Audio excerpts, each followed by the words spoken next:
Preachers say this is demonic and that you should not mess with forces that no man understands. And the word meditation does not mean to empty your mind. It actually means to know thyself. And if you're trying to do anything like emptying your mind, you are not meditating. Meditation is observing yourself and then accepting it as you're letting it go. Um, so it's interesting if you look up meditation and all the benefits of meditation all by itself, no spirituality, no religious connotation, the same thing happens. Overwhelming mortal benefit in this life. Look up deep research, it just is crazy. So it's interesting. Luckily, I was fortunate to have parents that placed them together. Mm-hmm. And said, look, approach in your imagination, because you can't see it, approach the governance of the universes and ask what you're doing is right or not. And then listen. But before you do, and this is what we all miss, including me, before you do, take very seriously gratitude. Mm-hmm. And people miss that in all the ancient texts. We just go to the part where, oh, this is where I ask and this is where I get. And that's not where it starts ever. If you read the earlier sections from prophets and God himself, you start with gratitude. Think of not just what you got, but the people that you have, the people you can help. And if you think of gratitude about the people and what you can do with them and how happy it makes you, and you thoroughly enrich your mind with that, and you get directed on who it could be, and then you'll expand it with orchestration and scalability. If you think about that in a serious way, and then you say, is this right? Help. And you invest months, not seconds, months, not seconds. And then each time you do that in your sacred solitude somewhere, then you listen, you meditate, and you listen. And you don't listen to your own mind. You try to get outside your own and you listen. Those are the three things that really make it work: is gratitude, asking, and then listening. So meditation, Mark, I don't mean to interrupt you. I think people think meditation means you've got to think about something and come up with an answer. You got to think deeply about something. What we've learned is meditation actually means empty your mind, right? Bruce Lee, I think, illustrated that in modern days of when he talked about the power of a vessel is in its emptiness. Right? True meditation comes from emptying your mind, and the power of the vessel is in its emptiness. We want a water bottle because we can fill it up with water, right? And that's an illustrative way of saying, okay, so when I'm meditating, I should be trying to empty my mind. And if I start my meditation with gratitude, which I love that you said that, a book we refer to so much on this podcast is Meditations, Marcus Aurelius. If you read chapter 1, the very first sentence, the whole first chapter is dedicated to Marcus expressing gratitude to people in his life. He starts with his grandfather, then his father, then his mother, then his great-grandfather, and then he goes on and on and on, right? But the whole first chapter is dedicated to gratitude. So such a powerful reminder, Mark. I think that's a powerful comment. And I think it opens up great conversation about what meditation really means and why it can be seen to be so different depending on where you're standing. Thanks, Doug. It's good to be back with you and our listeners today. And you're absolutely right. We appreciate the feedback and the conversation that this comment has opened up. You know, I'll set the context for a moment. When I said what I said about emptying your mind, we were talking about Bruce Lee and how he was able to take the leap into a more meditative state in order to begin living the life that he wanted to live, right? The concept of emptying the mind within meditations is not a concept used in order to stay or leave the mind in an empty place or a state of void, right? It is a way to get out the things, for lack of better terms, that shouldn't be in your mind so that the good things can enter in, right? One of the things that we talk about a lot are the Stoics that have come before us and the teachings that they've left us. So, for example, in the vein of Epictetus, where he talked about the mind and emptying the mind and being thoughtful about the mind, he reminds us that within our control are our own opinions, aspirations, desires, and the things that repel us. These are our concern because we have full control over them, right? We always have a choice about the contents and character of our inner lives. Outside our control, however, are such things as what kind of body we have, whether we're born into wealth or strike it rich, or what country we're from, etc., etc. We must remember that those things are externals and are therefore not our concern. And trying to control or change what we can't only results in torment, right? And so when we think about meditation and emptying the mind, we're emptying the mind so that we can allow for fresh or new perspectives to come in, right? We're going to continue to control what we can, which are the things internal to us. And if a bad thought enters our mind or a demonic thought enters our mind, we should immediately push it out, right? And so when we step back and look at the word meditation specifically, it's one of those words that gets used in so many traditions. Stoicism, Christianity, Buddhism, even modern mindfulness apps. There's several out there that people can find. Each one has its own definition of what a guided meditation is or what a meditation should be. So when someone says emptying the mind, it sounds dangerous to some of us and to some of our listeners. And we respect that, and we appreciate the comment and the feedback. For others, when they hear the exact same words, it sounds like, yes, I get to be at peace for a moment. I get to have peaceful, empty thoughts that I get to control. I get to be in a place where I'm controlling what's in my mind. So when Marcus Aurelius, for example, wrote the book Meditations, his journal, he wasn't trying to erase his thoughts. He was writing things down to himself so that he could reflect, examine his actions, examine the things he did for the day. It helped him, one, give stock to everything that had transpired to a man that was most likely extremely busy and always had somebody that needed something from him as the Emperor of Rome. And it also would help him prepare for the next days or the next weeks or the next month's challenges, as I believe he was a man who liked to prepare for the future. And he gave a lot of thought to what the future would hold. And he, in a lot of ways, created that future as the emperor, right?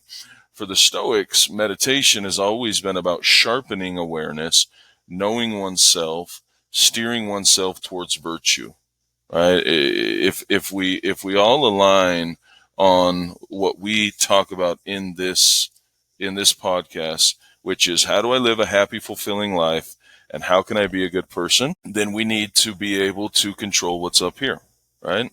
And so when we feel bad, we should stop, we should breathe, we should understand why we feel the way we do. We should empty our minds from the current way of thinking so that we can facilitate a vehicle that allows us to think differently, maybe respond differently, be a lot more thoughtful in how we come back across. It's about changing ourselves for the better. It's about controlling what we can, responding differently than we have in the past, and remembering that if we allow a vehicle, the vehicle being our mind, to steer to the left, that's up to us, or steer to the right, that's up to us, or to go straight, that's up to us, right? It's not what happens to us in life that destroys us. It is what we think about what happens to us that matters. Yeah, that's important. That I think being a Stoic, we control what we can, and that's our thoughts. And there's many different perspectives of those thoughts, and so that is important that we have this discussion. As we look at Christianity, meditation historically meant filling your mind with scripture. with prayer and the presence of God. Be still and know that I am God. That's not about going blank in the mind. It is about quieting distractions so that you can dwell on what matters most. And if we shift to Eastern traditions, we see practices like mindfulness in Buddhism. There, meditation might involve quieting the mind, right? And I think this is maybe where we can get stuck on syntax and diction, right? It's not emptiness for emptiness sake. It's about seeing thoughts clearly and letting them pass without clinging. In Hindu yoga traditions, meditation is a step toward union with the divine. And I think this is an intersection, right? It's a very important intersection. I agree. You know, when I think a lot, when I'm thinking meditations, when I'm thinking about meditating, I personally think a lot about Epictetus, right? Mm-hmm. The name Epictetus means, loosely translated again, the acquired one. Mm-hmm. Epictetus spent most of his life a slave. It's crazy to think about that, right? With the teachings he's left us. The acquired one has left us some of the most powerful teachings of what we can and can't control. So powerful that even Marcus Aurelius would reference them in his own meditations, right?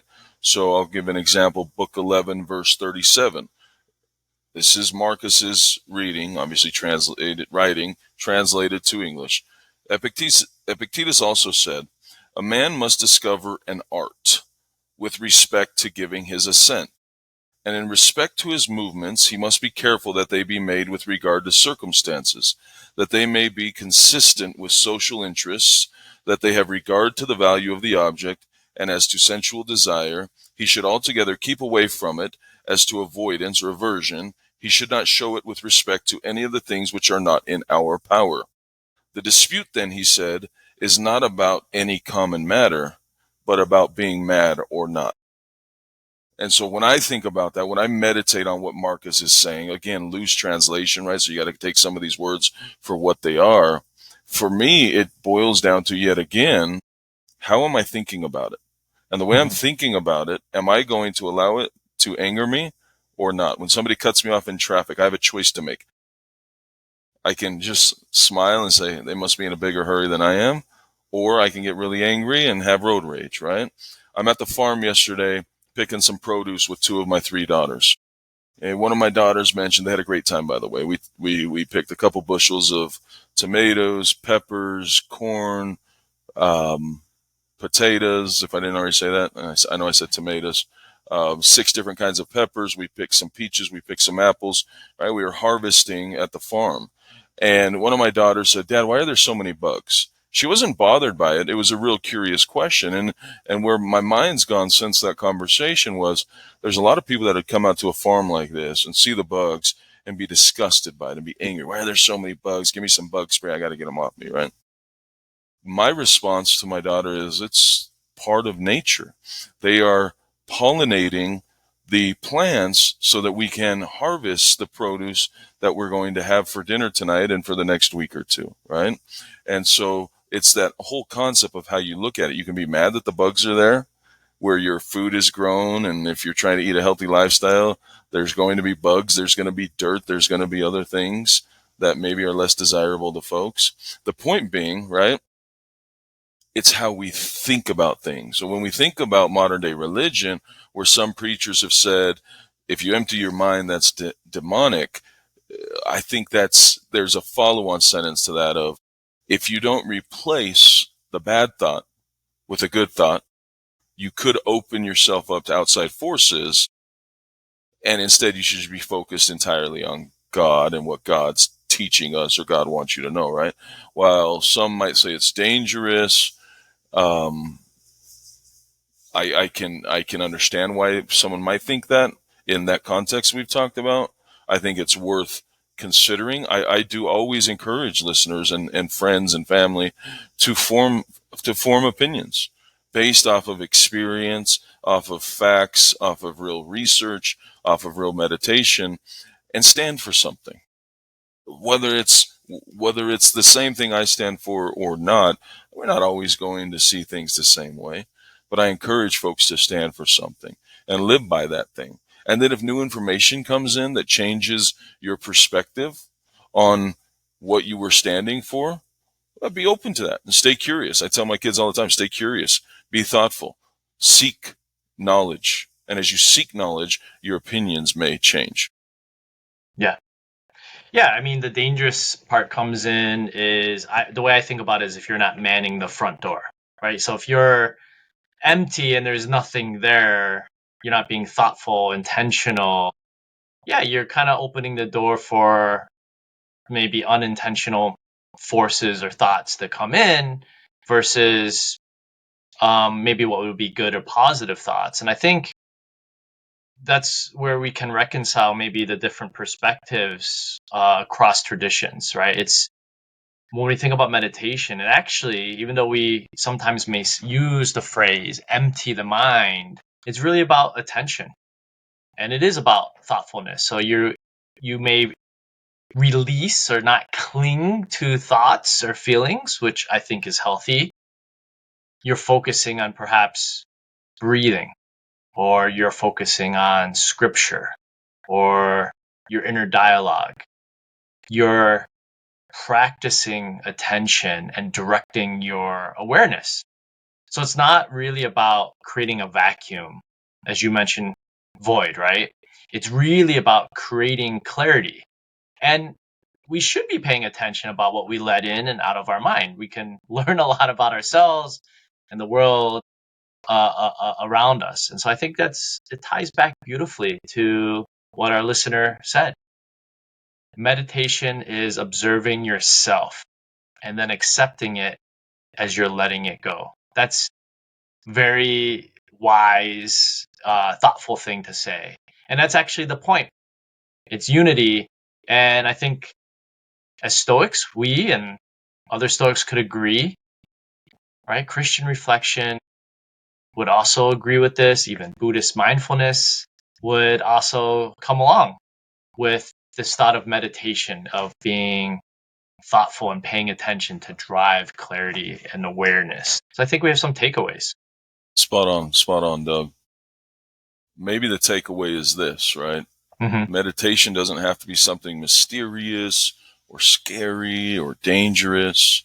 It can be as simple as journaling, thoughtfulness, mindfulness, praying, mindful breathing, paying attention to your breath versus the outside noise, right? I remind myself and folks I talk to all the time, it is in our power to have no opinion about a thing and not to be disturbed in our soul. For things themselves have no natural power to form our judgments. We hold the keys to that power, right? Yes. And the tools that we're talking about here can help us live better, happier, more joyful lives. These are tools for knowing ourselves better, for grounding ourselves in virtue, for learning why things make us feel a certain way. They're tools for grounding ourselves in virtue, the greatest good, like we've talked about, and for bringing clarity into a world that, especially right now, seems to be extremely noisy, and bringing us a little peace throughout that, right? And similar to playing a chess match or living your life or sitting in a boardroom or in a meeting or a job interview, clarity can help us see the board life, the boardroom, the business setting a lot more truthfully and a lot more clearer, and it'll help us make wiser moves. Yeah. Well said as a takeaway. And we appreciate the comment from the listener, giving us this opportunity to have a deeper discussion. And we open it up to further comments and feedback. And here's the question I would leave everybody with is, how do you meditate or reflect? Tell us, share, engage in the comments. We may have another discussion like this one based on your comments and feedback. Do you pray? What does that look like? Do you journal? Tell us more. What does stillness mean to you? Or is there something else that you find to kind of center yourself and be thoughtful? We'd love to hear your thoughts. And always, thank you for joining Adam and I on Virtue and Victory. Thank you. Thanks, Doug.